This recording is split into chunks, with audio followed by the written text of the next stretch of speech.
Assalamualaikum warahmatullahi wabarakatuh.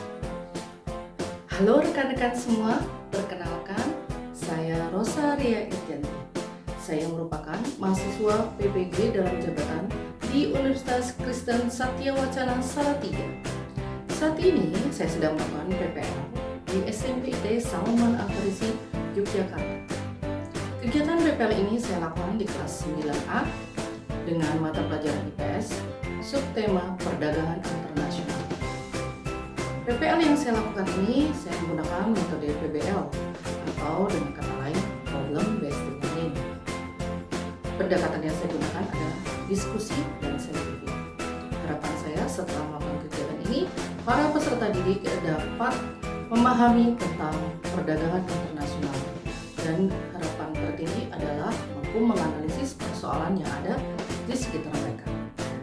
Demikian kata pengantar saya, rekan-rekan silakan menyaksikan. Warahmatullahi wabarakatuh. Yang mulai pelajaran hari ini ada yang tidak masuk? Ada. Mantap semua kan? Iya. Sehat semua? Sehat. Kelas 9 Bang, oke. Jadi hari ini Bulia mau memberikan game, jadi kita harus semangat lagi. Di depan kalian ada map ya. Boleh buka game 1 dulu. Game 1, game 2, game 3. Enggak, game 2 nya boleh dibuka ya. Diambil dulu boleh. Game 1 dulu. Kemudian ya ada game 3 sampai game 3. Yang game 1 ini ada alasnya. Jangan dikerjakan dulu. Ya, bisa Bang. Ya, ini alasnya. Ya, kemudian ada warnanya. Nah, digabungkan menjadi satu. Dibuka boleh amplopnya? Game 1 dibuka? Boleh. Belum, nanti Budia kasih waktu. Ada 1 menit, nanti kalau bunyi bel baru mulai.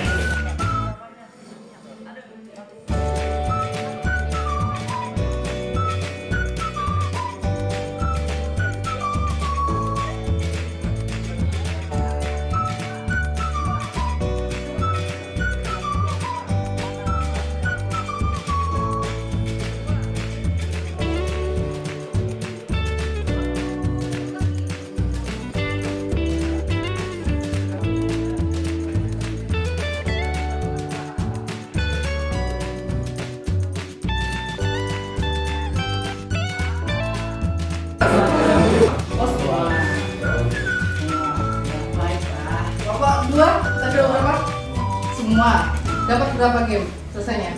1. Kelompok 3? 1. Itu memang kalau ketika kamu hanya fokus dengan satu orang saja memang akan sulit. Kemudian ketika kamu lihatnya dari pandang yang berbeda juga akan susah. Jadi biar satu dari segi yang lain.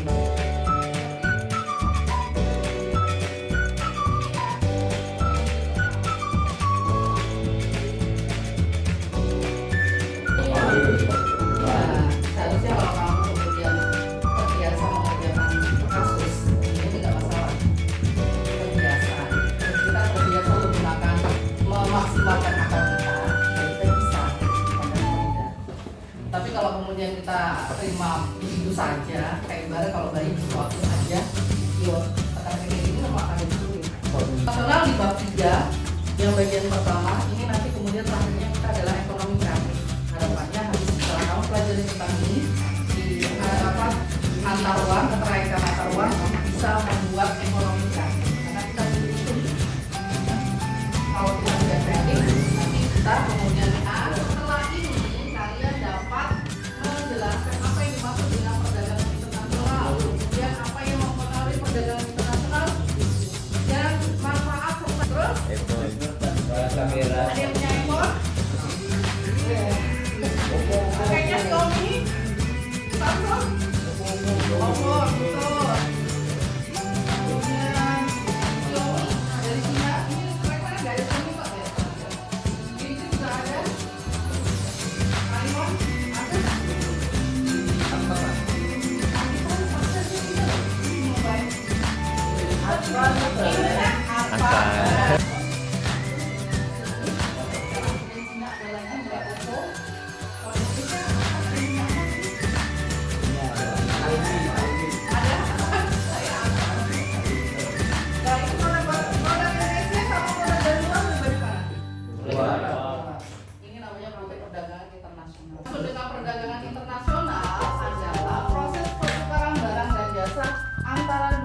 atau lebih dengan tujuan mendapatkan keuntungan. Lanjut yuk. Dan khusus untuk apa namanya? Nah, ini kapalnya aja bisa lapangan sepak bola. Ini lapangan, iya sebesar ini dia. Ini masuk ke Tanjung Priok, dermaga khusus. Ini adalah dermaga yang paling sibuk. Nah ini ada sekitar 7.000 kontainer yang datang ke Indonesia. Ini Jakarta International Container Terminal. Ini adalah dermaga yang paling sibuk di Indonesia.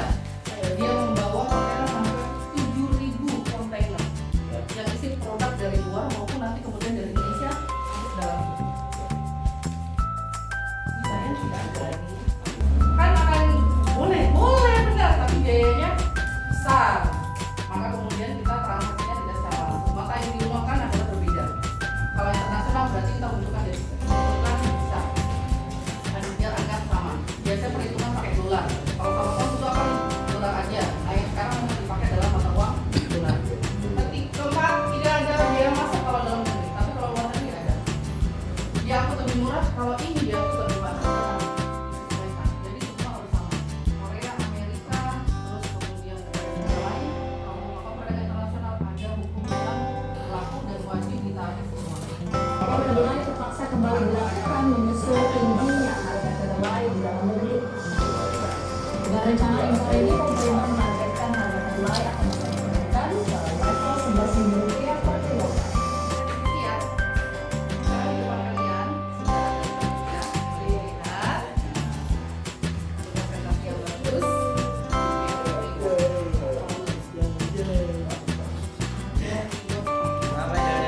Kalau biasa-biasa ini ya ada ini ya, ada artikel, dua artikel, silakan dibaca artikelnya. Kemudian silakan juga menggunakan buku paket dan LKS untuk dipelajari. Artikelnya ada ini di sini. Nah, ada dua artikel, silakan dibaca. Artikelnya itu mengapa kita masih mengimpor kedelai.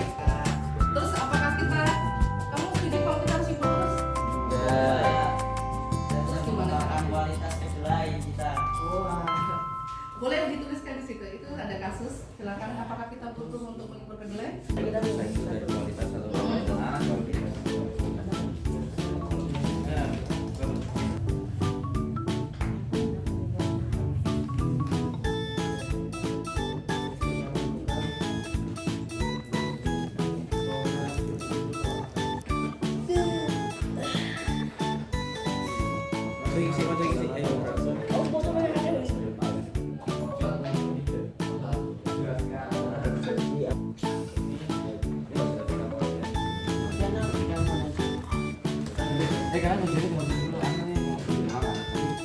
Sudah kuliah ya kan ini ya.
Assalamualaikum warahmatullahi wabarakatuh. Waalaikumsalam warahmatullahi wabarakatuh.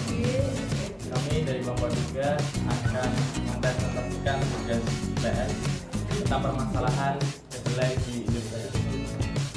Jadi yang pertama, apa itu perdagangan? Perdagangan internasional adalah kegiatan jual beli yang melibatkan dua negara atau lebih dan saling menguntungkan. Nah, yang kedua, karena banyak permasalahan kedelai yang impor dari Indonesia, maka Indonesia memiliki permasalahan kedelai yang sedikit.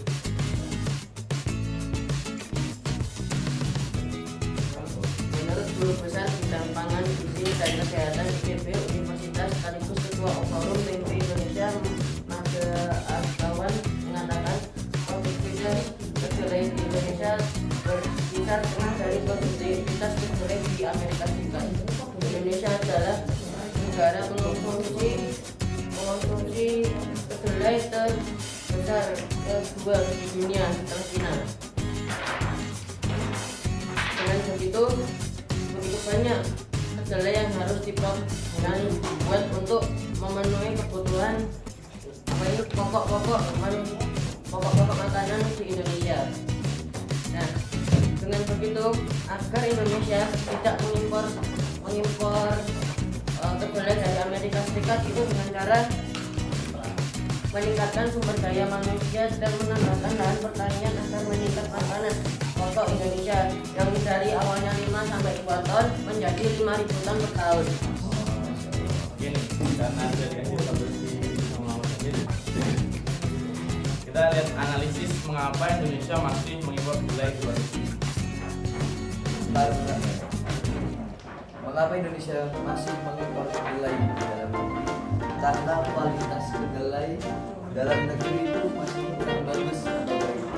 Lagi pula lahan untuk menanam kedelai itu sangat sedikit karena mayoritas petani di Indonesia itu tanahnya mati. Dan para petani enggan menanam kedelai karena harganya kalah dengan kedelai. Oke, selanjutnya apa aja nih komoditi yang diimpor ke negara Indonesia? Yang keluar dari negara yang pertama ada jagung, yang kedua negeri Jawa Bali, yang keempat Baik, ada lagi yang mau menanggapi? Ada yang tidak sesuai? Sepakat dengan kelompok 3. Oke, terima kasih kelompok 3.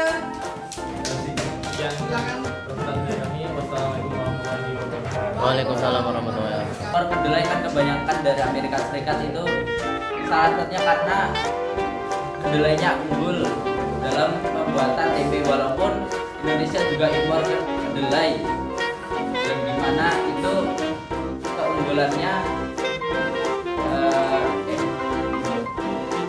ekspor kedelai. Indonesia ekspor kedelai keunggulannya dalam hal tahu. Cuman kalau ya secara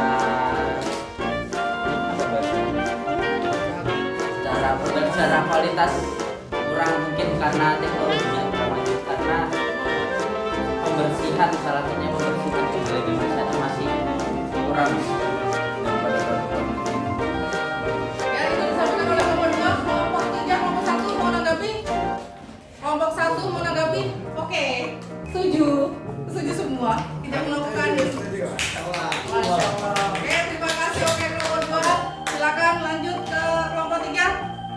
Dari perdagangan internasional. Nah, perdagangan itu jual beli barang dan jasa antar negara atau dalam satu negara. Karena apa? Faktornya yang pertama bedanya sumber daya alam. Yang kedua sumber daya berbeda. Terus yang kedua tadi Kedua.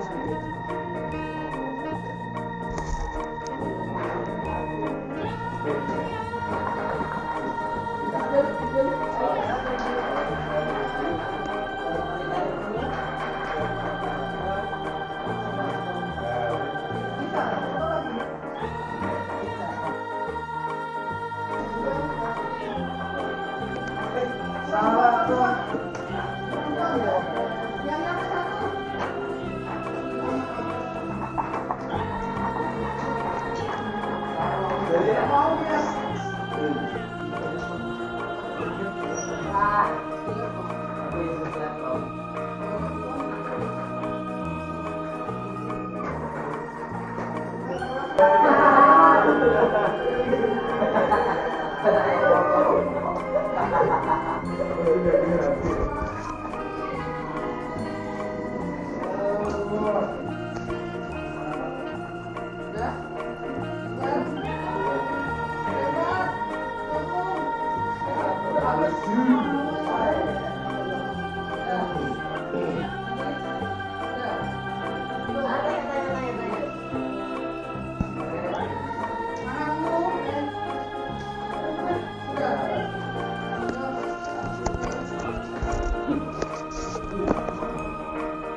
Di sini ada pelajaran lagi. Di sini ada pelajaran lagi. Oh, pelajaran.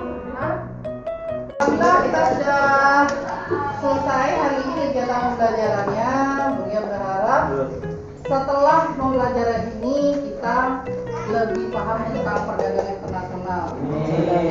Berdagang itu harus penuh amanah. Amin. Kalian refleksi dulu bagaimana pembelajaran hari ini? Mantap. Ada yang mau memberikan masukan atau ada yang harusnya bagaimana gitu?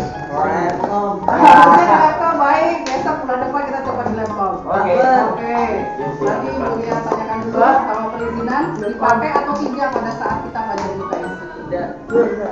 Ya, menggunakan hari ini? Menggunakan. Terima kasih semua untuk kerjasamanya. Kita besok lanjutkan lagi tentang dari dampak perdagangan internasional. Sampai jumpa lagi. Kita akhiri dengan pembacaan basmalah. Itu doa dulu. Tutup kelas, tutup doa dulu. Mari kita tutup. Alhamdulillah.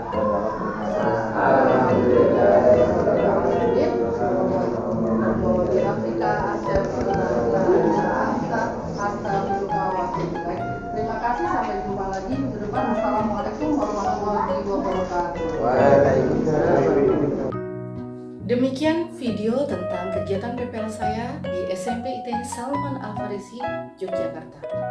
Tentu saja dalam kegiatan PPL ini masih banyak salah dan kekurangan di sana sini. Oleh karena itu, saya berharap dari rekan-rekan semua bisa memberikan masukan, kemudian menjadikan saya bisa memperbaiki sehingga pendidikan di Indonesia kita bisa menjadi lebih maju. Terima kasih. Assalamualaikum